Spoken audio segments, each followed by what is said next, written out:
Hello and welcome to the Reason Why podcast. I'm Dana, and this is where we break down what Christians believe, why they believe it, and how to know whether it's true or not.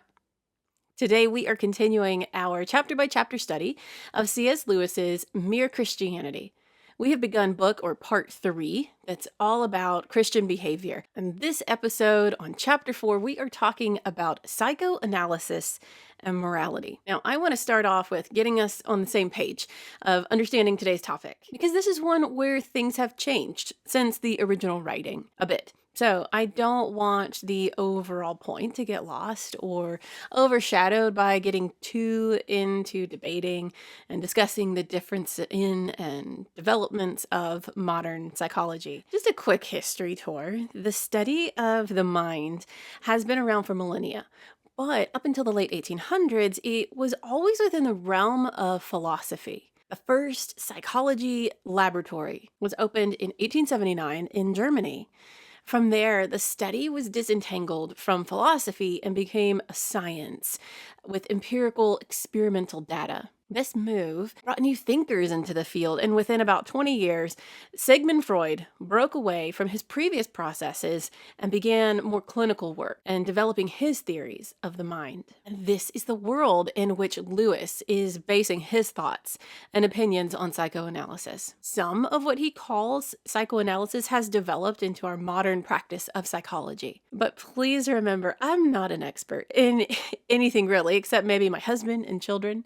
So if I get some of this psychology talk wrong, I apologize. I highly respect the field and I utilize it myself plenty. Not Freud, though. He's different. Many of his conclusions and methods are now widely challenged and some full-on rejected. Lewis does refer to Freud, but let's remember that that was who was the face of the science at that point, and Freudian psychology was really reaching its pinnacle during Lewis's lifetime. His overall point for this chapter, though, is still valid. With that context in mind, Lewis starts with a question that he wants to address and start to tackle for this chapter. And that is, what is a good man? In that he means, keeping with his human-machine analogy, what is the best working human machine? He says that Christianity claims to do best at making the machine run right, but so does psychoanalysis. While psychology is the broad study of the human mind, encompassing areas from neuroscience to social dynamics, psychoanalysis specifically looks at the inner or unconscious mind and its motivations, very often examining and investigating childhood experiences and deep-rooted traumas and patterns. Lewis states right up front that psychoanalysis does not contradict Christianity. They can and do work well hand in hand. But the philosophies of Freud and others that add to it does quickly contradict the biblical worldview and its morality. So we start by considering what is actually involved in making a choice. Any choice. Lewis says that there are really only two things considered when we make a choice. We might think that it's just the act of choosing, but if we peel that back just a little, we will discover that there is what he calls the raw material of the person that is also associated with making that choice. Now, that raw material can be either the normal or common to all people thoughts, motivations, reactions, instincts, habits, temperaments, or it can be things that have gone wrong for a variety of reasons. For example, there's a normal, healthy caution around a cat's claws and sharp teeth.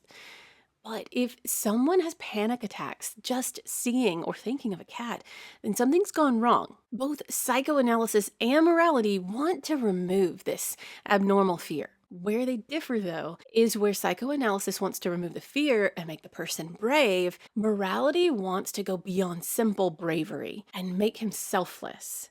A transformation of the whole person. Lewis explains that morality is concerned with free choice, whereas psychoanalysis is concerned with curing the thing that has gone wrong, which is not a bad thing, but it is the distinction between the two. Going back to the bravery example, Lewis gives us 3 men to consider. These men are off to war. And let's remember that Lewis's world at the time of these morality talks and writings was at war. And sadly, so are we. These 3 men, they're all crippled by fear, which honestly is natural. Both psychoanalysis and morality can and will work to remove the obstacle of fear and make him brave at the end. But where the therapy will end at making him not afraid, morality, specifically Christian morality, will go further and instill fortitude. Remember, we talked previously about fortitude being bravery in the face of danger. He will now be brave and want to fight in this war to protect his fellow citizens' freedom and safety. Or in other instances, to run into a burning building to save someone's life, or step up and in when someone is being abused or taken advantage of. But the other two men who received help only from psychoanalysis, there is the equal possibility of one of them feeling brave and desiring to go and fight, while the other is brave but only cares about protecting himself, therefore abandoning the fight. All three have ended up brave on the outside, but only one has been changed on the inside. Psychoanalysis is a science focused on identification, hypothesis, experimentation, and results.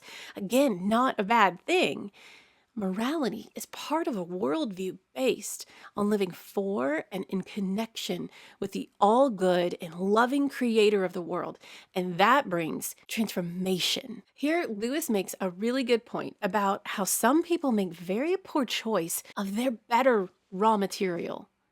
Some people really do start life with a harder set of cards, whether it's genetics, trauma, or environment. Some internal battles are just heavier, and others, they're naturally more easygoing, more stable. And Lewis is saying, if that's you, don't take it for granted, because for someone else, just getting it together today might be a victory you'll never see, whether it's a genetic predisposition towards certain issues, inescapable childhood trauma, or some other factors that cause some to have bigger internal struggles than others.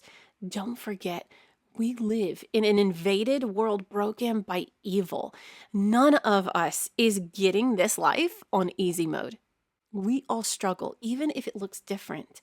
So let's be patient and gracious with each other. Lewis's second point in this chapter was to dispel the misconception that morality is some type of bargaining chip to get on God's good side. If I keep all these rules and perform well, then God will reward me. We haven't gotten too much into the theological workings of salvation, but if I haven't said it already, I'll say it now, and then we'll discuss more when Lewis gets into it. We can't earn what God freely gives. His love and forgiveness are offered, not achieved. We are affected by our choices and decisions, whether we like it or not. Lewis says that better, more moral choices transform you into a better creature, one with joy, peace, knowledge, and power. That is what God not only wants for us because he wants what's best for us, but he helps us to do it. Other option, Lewis says, is to make worse choices, which lead to madness, horror, idiocy, ouch, rage, impotence, and eternal loneliness. Now, if you're like Lewis, aka Jack here, and are puzzled by the Christian's care of morals, how they say that not only our actions, but even our thoughts matter just as much, but in the same breath, just say, repent of that murder you committed and you'll be forgiven. Maybe you're getting whiplash trying to make sense of it all. Hopefully you can come to understand, like Lewis did, that what truly matters is the heart, soul, and mind of the person being transformed to Christ. Because if that's the case, then yes, it all matters. The big and the small and everything in between, the outward sins and the inner ones of thought and intention, because they all leave a mark or twist on the man and his soul. Lastly, Lewis comes back to a previous point and explains a bit more. Earlier, he said that right moral choices lead to peace and knowledge. Well, he explains that people who give in to bad choices don't actually understand evil very well. Just like a drunk person doesn't understand sobriety, but a sober person understands both. In the same way, someone pursuing what's good can recognize both good and evil more clearly. So, to recap, psychoanalysis isn't bad, but it doesn't go far enough. We all carry different struggles, so lead with grace. Morality isn't about earning, it's about transforming. And the more we pursue what's good, the more clearly we see reality. Next time, we are going to talk about the moral chastity and its distinction from modesty. Thank you so much for being here today. I really hope it was helpful. If you found it insightful at all or thought provoking, please share it with a friend because you know that the truth is worth knowing and sharing. Don't forget that you can find more resources on my website and Instagram, Facebook at Seek Truth Here. I'll see you next time, guys. God bless.